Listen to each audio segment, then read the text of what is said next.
पहुंचते ही पीएम मोदी ने एक्स पर एक पोस्ट भी किया। पीएम ने लिखा कि कई देशों के राष्ट्राध्यक्षों से मिलूंगा, एससीओ बैठक में गहन चर्चा होगी। पीएम मोदी की तरफ से एक्स पर पोस्ट करते हुए लिखा। तो आपने देखा है कि प्रायः पीएम मोदी सोशल मीडिया के जरिए भी अपने पूरे कार्यक्रम की जानकारियां देते रहते हैं। आपने देखा कि जब जापान में मौजूद थे, वहां पर जो उनकी वार्ताएं हुई या जो एमओयू साइन हुए या जो मुलाकातें हुई, उसका जिक्र भी पीएम समय समय पर एक्स पर पोस्ट के माध्यम से करते रहे हैं। और अब जब चीन पीएम मोदी पहुंचे तो उनके ये जो स्वागत की तस्वीरें भी उन्होंने पोस्ट की हैं। रेड कारपेट पर जब पीएम मोदी का स्वागत हुआ, एक छोटी बच्ची फूलों का गुलदस्ता लेकर पहुंची थी पीएम मोदी के स्वागत के लिए, तो वो तस्वीरें भी पीएम मोदी ने यहाँ पर पोस्ट की। आप इन तस्वीरों में देख पाएंगे।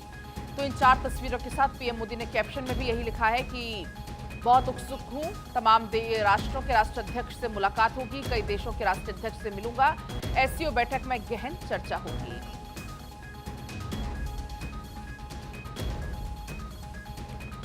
तो आज और कल 2 दिन बहुत खास रहने वाले हैं। एससीओ की बैठक में, शिखर सम्मेलन में वो शिरकत करते हुए पीएम नजर आएंगे। एससीओ जिसमें 10 सदस्य हैं, भारत, चीन, रूस, पाकिस्तान हैं और भारत का एजेंडा इसमें साफ है, आतंकवाद और सीमा पार आतंकवाद की कड़ी निंदा करना। मीटिंग में सिक्योरिटी, इकोनॉमी, कनेक्टिविटी पर भी जोर दिया जाएगा। तो आपको अब बताते हैं कि पीएम मोदी की यात्रा इतनी अहम क्यों है, खास क्यों है और क्या यहां पर होने वाला है। एससीओ समिट में चूंकि शामिल होने के लिए पीएम मोदी पहुंचे हुए हैं। आपको बताएंगे सबसे पहले एससीओ समिट है क्या, कितने इसमें देश हैं। कुल 10 देश इसमें हैं, जिसमें भारत भी है, चीन तो है ही, इसके अलावा रूस, पाकिस्तान भी इसमें शामिल है। और आपको बता दें कि भारत का एजेंडा इसमें साफ है, आतंकवाद के खिलाफ या सीमा पार जो आतंकवाद है उसकी कड़ी निंदा करना। मीटिंग में हर एक मुद्दे पर जोर दिया जाएगा। अगर हम बात करें खासतौर पर भारत का फोकस रहने वाला है सिक्योरिटी पर, इकोनॉमी पर और कनेक्टिविटी पर।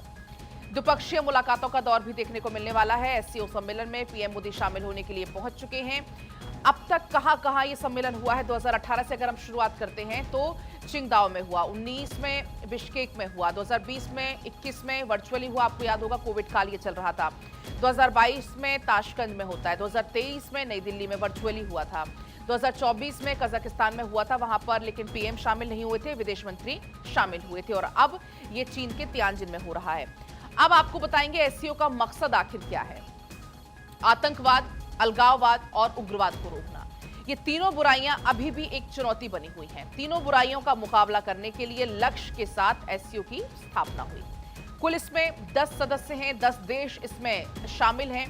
कौन कौन से वो देश हैं? भारत, रूस, Belarus, Kazakhstan, Kyrgyzstan, Tajikistan, Uzbekistan, चीन, ईरान, पाकिस्तान। तो ये पूरे देशों की लिस्ट है। अब आपको बताएंगे कि एससीओ सम्मेलन में होगा क्या। चीन के तियानजिन में 25वां शिखर सम्मेलन ये है। 31 अगस्त की शाम को वेलकम डिनर, 1 सितंबर को शिखर सम्मेलन ये होने वाला है। द्विपक्षीय बैठक भी पीएम मोदी इस दौरान कर सकते हैं।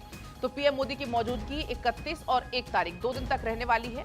और इस दौरान द्विपक्षीय वार्ताएं भी होंगी, मुलाकातों का दौर भी रहेगा। और एक मुलाकात जिस पर नजर इस वक्त सबकी टिकी हुई है वो है पुतिन, पीएम मोदी और इसके अलावा अगर हम बात करते हैं शी जिनपिंग। ये 3 मुलाकात, इस मुलाकात पर, तीनों की मुलाकात पर निगाहें पूरे विश्व की हैं। वो इसलिए क्योंकि इस वक्त आप देख रहे हैं किस तरीके से अमेरिका से लगातार ट्रेड वॉर छिड़ा हुआ है। और ऐसे में सिर्फ इससे भारत परेशान नहीं है, बल्कि तमाम ऐसे देश हैं जो परेशान हैं। आपको याद होगा चीन, क्योंकि चीन पर सबसे पहले एक्स्ट्रा टैरिफ भी ट्रंप ने लगा दिया था।